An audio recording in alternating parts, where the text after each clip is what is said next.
Where's your husband? Shooting or fishing, something like that.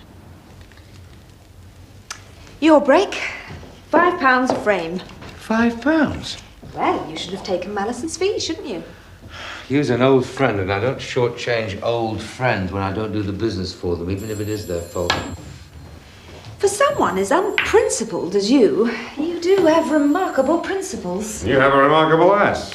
Well, it's a genuine specimen. It's not an antique, Lovejoy, not yet. Excuse me, madam. There's someone on the phone asking if Mr. Lovejoy is here. You can see he is. Yes, well, I didn't know if he was here officially. Thank you, Mr. C. Listen, I'm sorry, Lovejoy, but we thought you ought to know. We're on our way back and we passed the accident. Malison and old Campy. I'm afraid he's bought it. No, Malison. He's dead.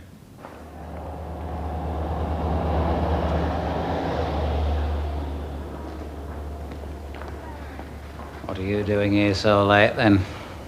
Malison was a friend. Came to see what happened. Maybe you know.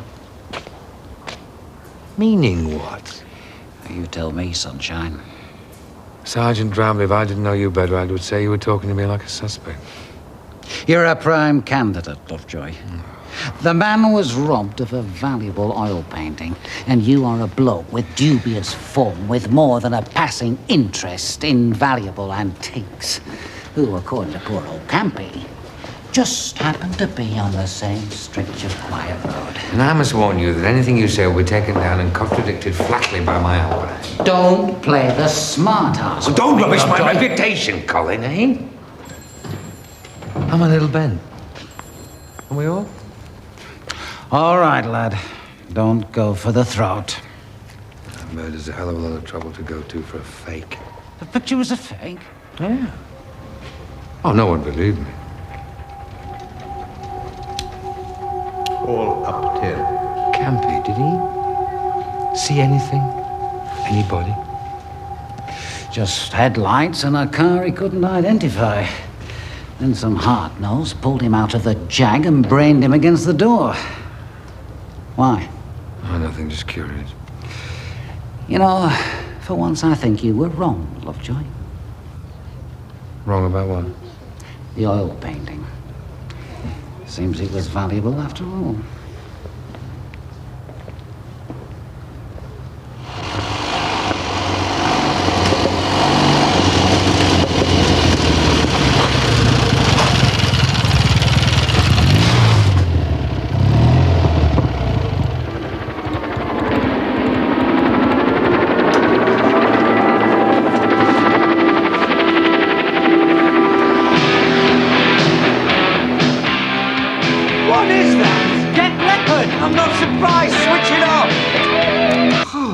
You could give yourself irreversible brain damage listening to that. I am a heavy metal fan, Lovejoy, and that is one of the risks that I take. Oh, hello, Tink. What are you doing here? The pubs are open. Police have found a witness. Bloke parked his car in a field. Field? It's a respectable dentist from Norwich having it off with his hygienist. And of course he reads about murder in the local rag and decides to do his duty as a responsible citizen, trusting the police to treat the whole matter in the strictest confidence. How do you find out about it? From the police, in the pub. What did he see? Well, he saw a car, flash sports job, couldn't see the make, and heard a voice, male, foreign accent. What about that tasty American girl, the ring? Anybody see what she drove off in? Well, nobody in the ring's all that keen to come forward, being as how their activities are not the most legal.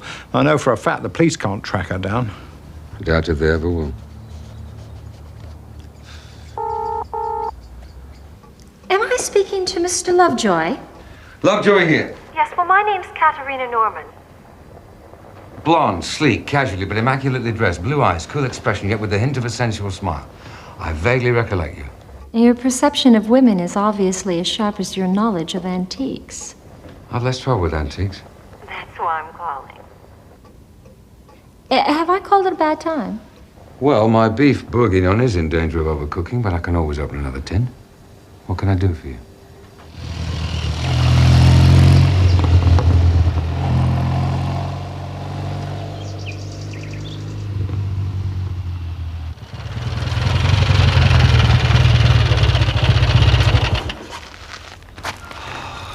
You know what that smell is, Eric?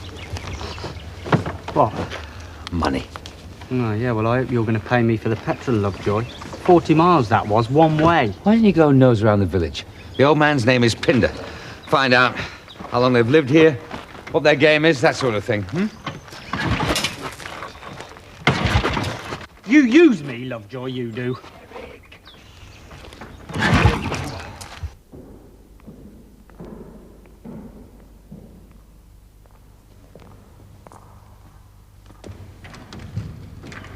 Lovejoy.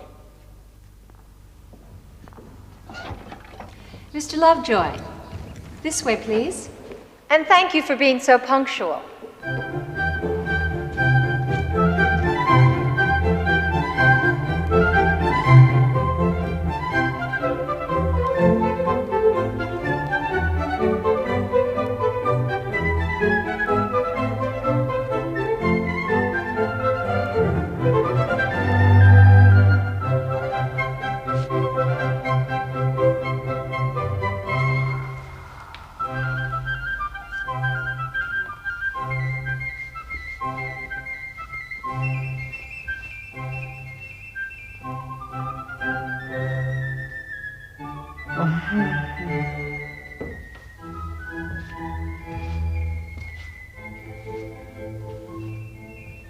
You're impressed, Mr. Lovejoy.